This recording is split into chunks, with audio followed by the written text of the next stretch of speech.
Welcome, New Jersey Devil fans. I'm your host, Bill Botch, and welcome to The Trap. It's Friday, October 7th, and the Devils are less than 1 week away from opening night in Philadelphia. So, the Devils are trying to get their roster ready. They've played 2 more preseason games since the last time we talked. They played versus the Boston Bruins. They played versus the New York Islanders last night. And a lot has changed, and some of the guys have separated themselves. The Devils made a bunch of roster moves today. They sent a bunch of the kids who we kind of expected not to make the team down to the AHL, down to Utica. One of them being Graham Clark, who you have to be extremely impressed with his training camp. He came in, and you could tell that he has definitely progressed quite a bit in the past year.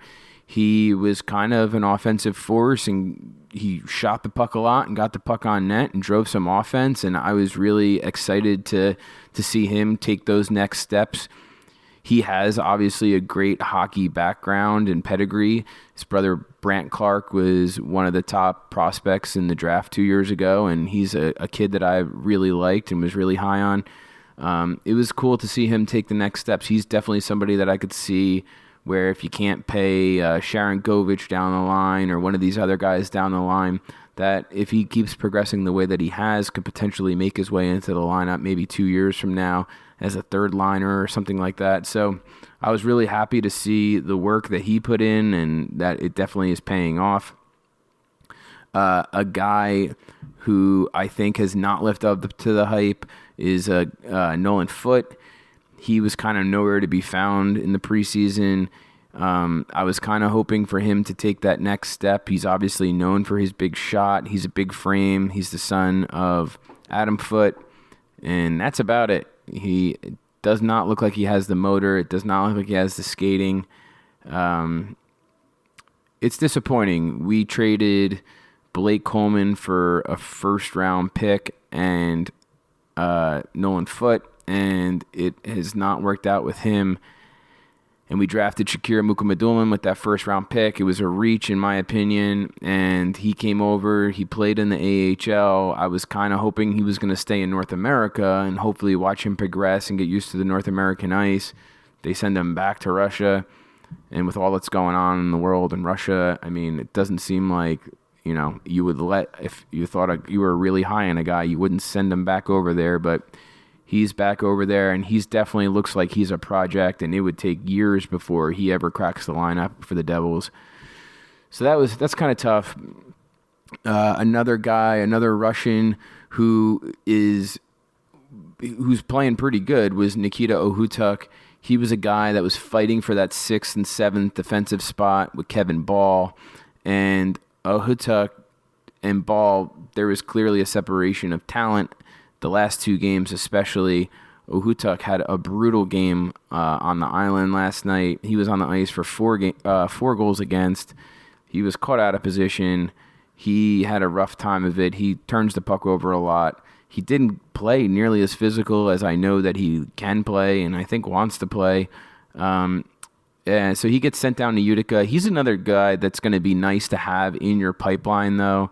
And eventually, as some of our veteran defensemen, the Graves and the Seversons of the world move on, it'll be a good guy that you'll be able to call up if there's an injury, or it'll be a guy that in maybe a year or 2 from now can crack the lineup and play maybe a bottom 6, role on defense as an enforcer and a guy that plays a really heavy game. So I still think there's a lot of upside on Uhutica's game, but Kevin Bahl clearly outplayed him, and I have to be honest, I am so impressed with the preseason and with the training camp that Kevin Bahl has had now.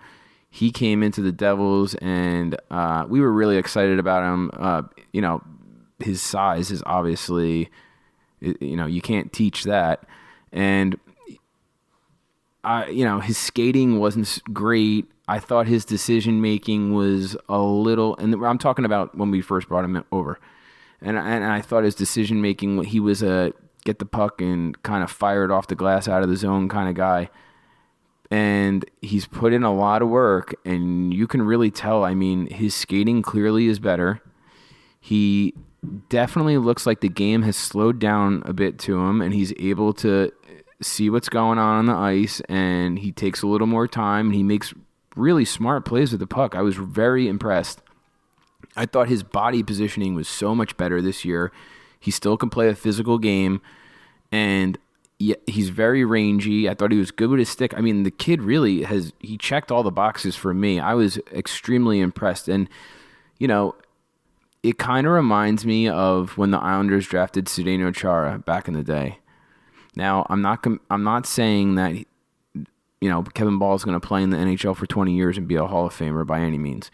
But my point is, it took Chara a little time to maybe get used to his body, stop growing, kind of take that next step and become the player that he was. He was not a highly sought-after prospect before he came over to the NHL, and I think Kevin Bahl has every opportunity to really take it to that next level. He looks like, to me, in a year or two, could possibly be, not beyond a sixth defenseman or a fifth defenseman. He could take that next step and play maybe the third or fourth defenseman. He looks very just solid. He's going to be a stay-at-home defenseman. He's not going to put up a ton of points, but he might allow a guy like Nemitz to jump into the play, and he has somebody that can insulate him and take care of him on the back end. So I've been extremely excited what I've seen with Kevin Bahl. Now, one of the things I wondered about, you just got Brendan Smith. You paid him, you signed him to a 2-year deal. Now, Brendan Smith should have a higher hockey IQ, and he should make smarter decisions with the puck, be able to read the game a little bit better, not get caught out of position.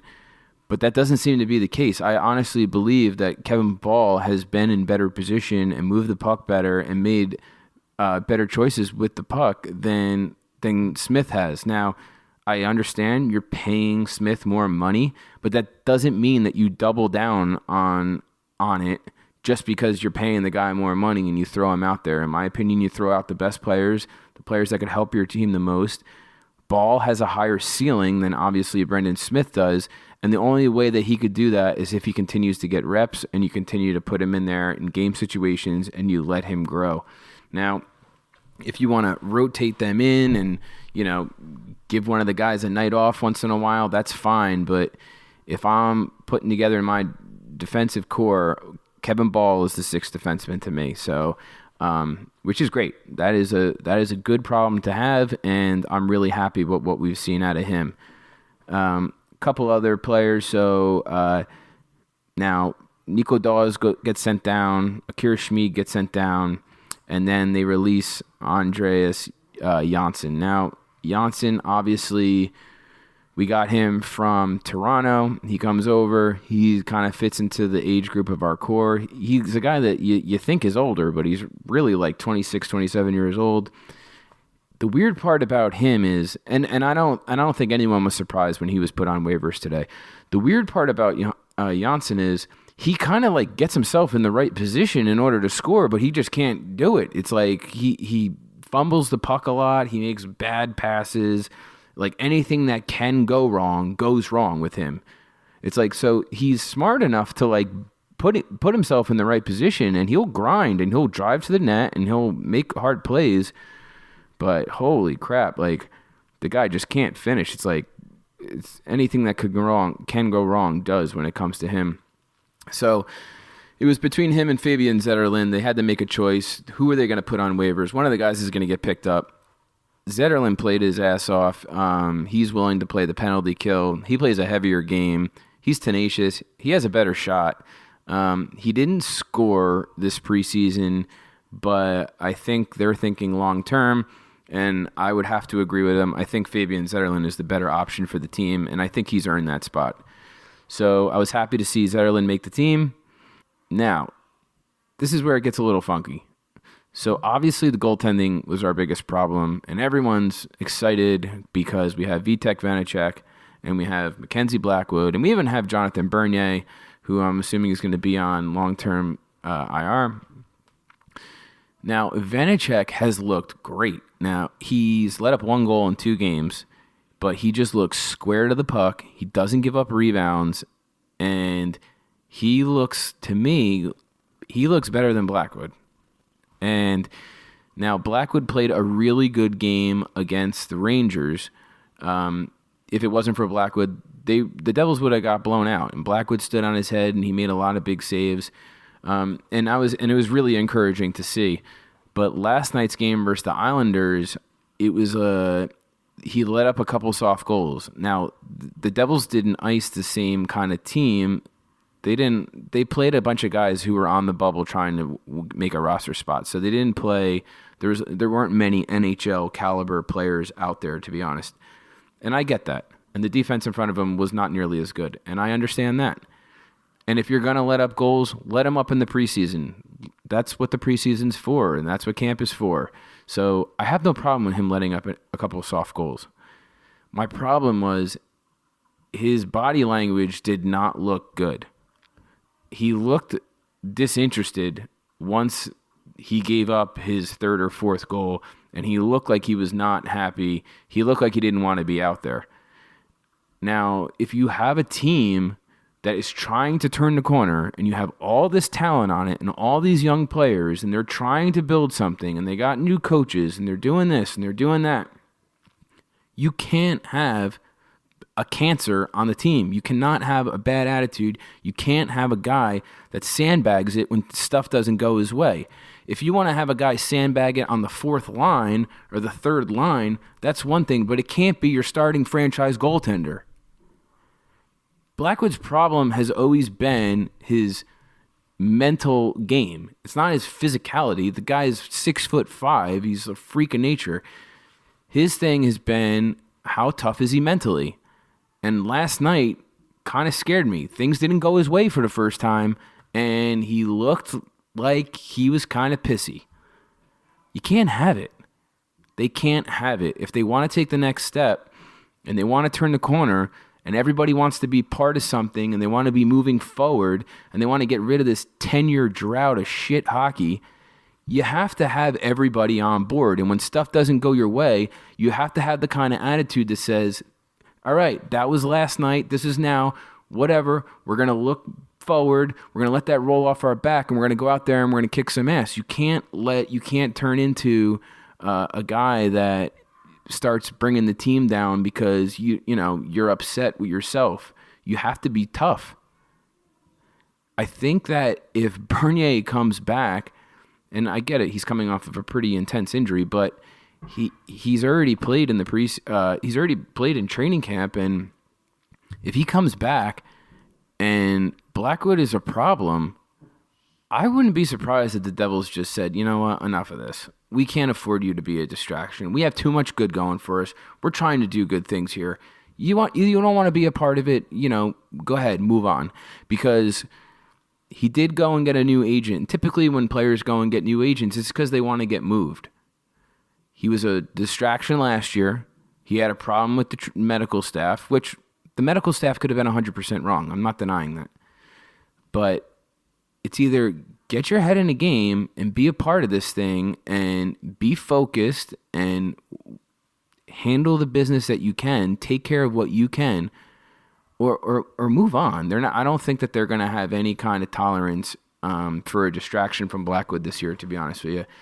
And maybe it was just me, and maybe I read it wrong, and that could be the case. But I watched the game, and I really thought to myself, oh, geez, like, here we go again. You let up a couple softies, and now he looks like he's pissed at the world. And I get it. I'm sure he's very frustrated, and I'm sure he's frustrated that the past two games that they've played, it's been an onslaught on shots. I mean, the Devils got destroyed by the Rangers pretty much. And then he comes out and he plays against the Islanders, and the Devils are putting out their B squad, and he's getting peppered with shots. I get it. And if it's not your night, he's frustrated. But you got to be tough. You're supposed to be one of the leaders on the team, and they're going to need him to be 100% moving forward if they expect to do any kind of damage and if they expect to make the playoffs. So we'll see what happens with that. One of the guys who kind of has had a rough 2 games has been Holtz. I still think he makes the team. I still think they play him with Hughes and Palat, and I still think that that's the right move. I do believe that once they start going in the net for him, they're going to come in bunches, and he's a kid that has a good attitude. He's able to shake things off. He knows he wants to be better. He knows the team expects more from him. He has the tools, clearly. It might take him a little time, and that's something that we should be able to overcome. You should be able to overcome having a winger, a young potential, goal-scoring winger, take a little time, while the rest of the team should be able to carry him and put him in a position to hopefully break out of being a youngster and turn into a really solid contributor on the team. So I have no problem with them keeping Holtz. It sounds like Nico is feeling pretty good. They said he's working out. They're going to evaluate him in 2 days. He doesn't seem to be limping from everything I've heard, so that's good. I think it's important to have him on the opening night roster.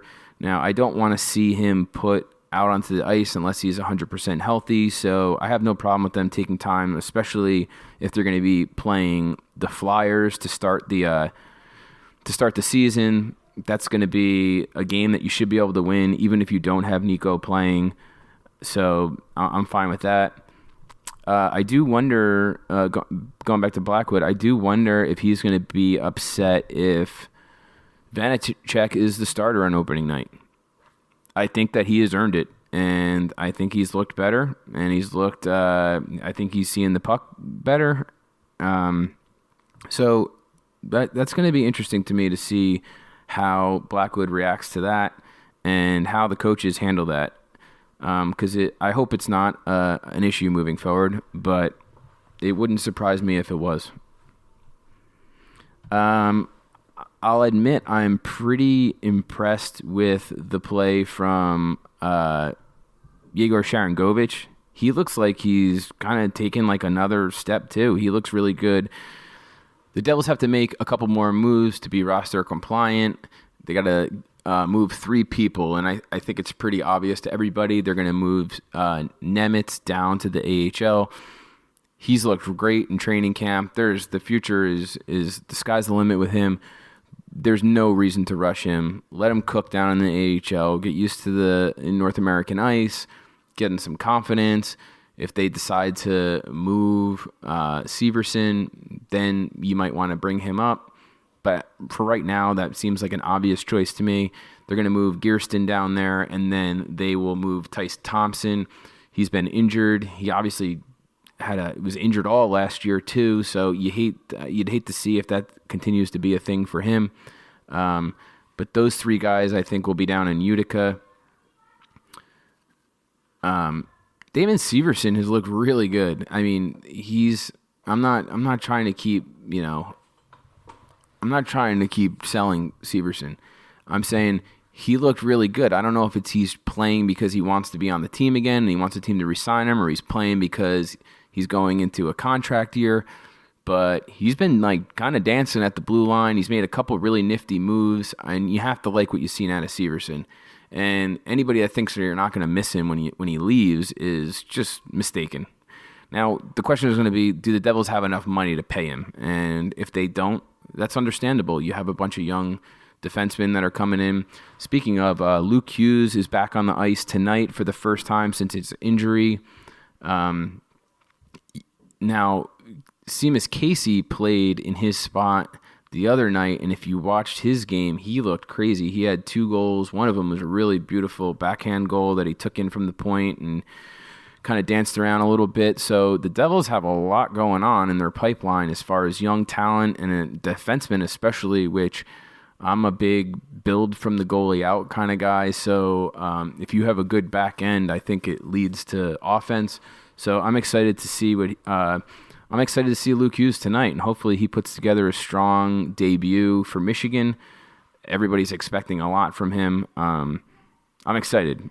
He looked great. The last time we watched him play in the World Juniors, I thought he looked really good. One of the guys who I'm kind of curious to see what they do with him is Jesper Boquist. Boquist was a guy, and Mike McLeod too. The 2 of those guys, I don't think either of them have looked very good. They're both kind of fighting for that fourth line center spot. I don't know. I mean, I don't see how either of them. Neither of them would be in my opening night lineup, to be honest with you. And if they let Boqvist go, he's a guy that would be put into waivers. And I think it might be time to say bye-bye to Jesper Boqvist. He's had his time. He's had plenty of chances.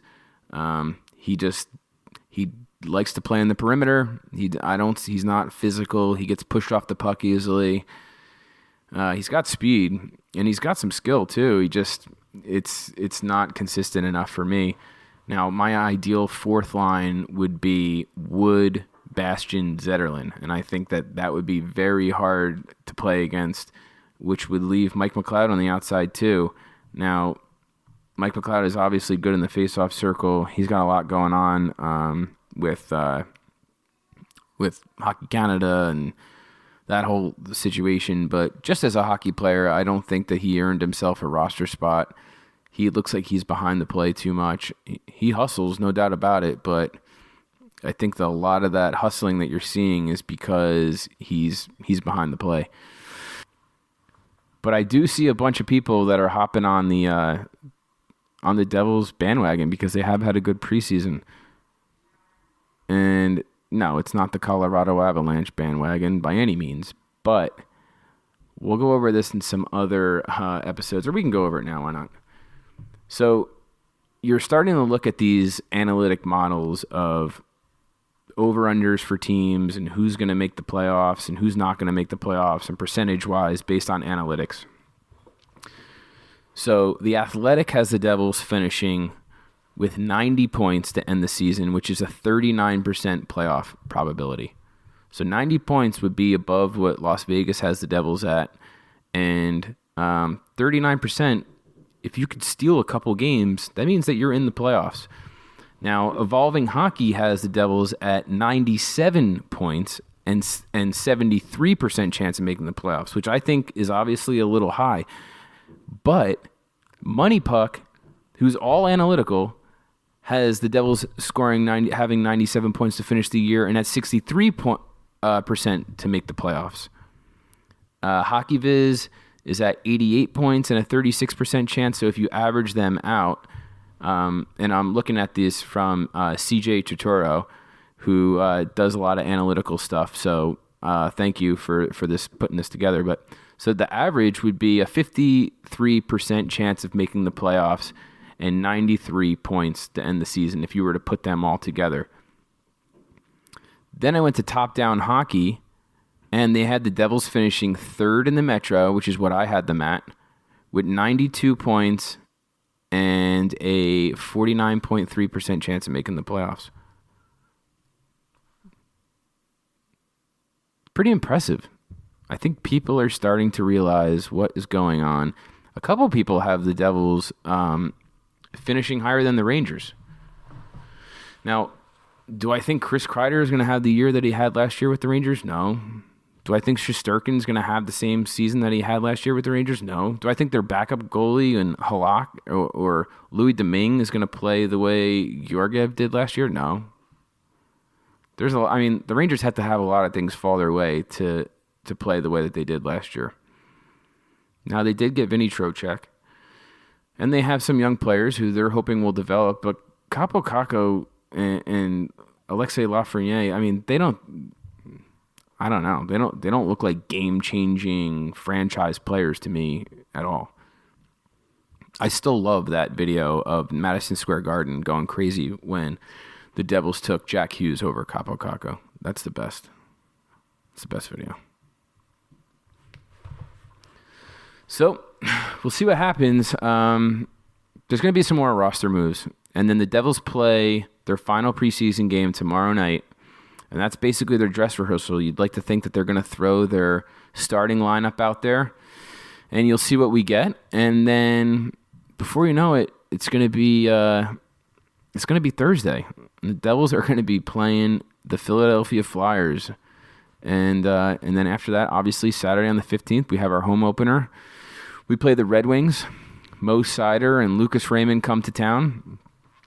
But these are favorable games. These are games that the Devils should win if they want to be a playoff team. And I'm really excited. I really hope that Nico's hamstring evaluation goes good on Sunday. And they say that he's ready to go. But what we'll do is we'll release a new episode on Wednesday, the night before the season opener, and we'll take it from there. So I hope everybody has a great weekend. And from the Trap, Billy Botch, I'm out. Peace.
I'm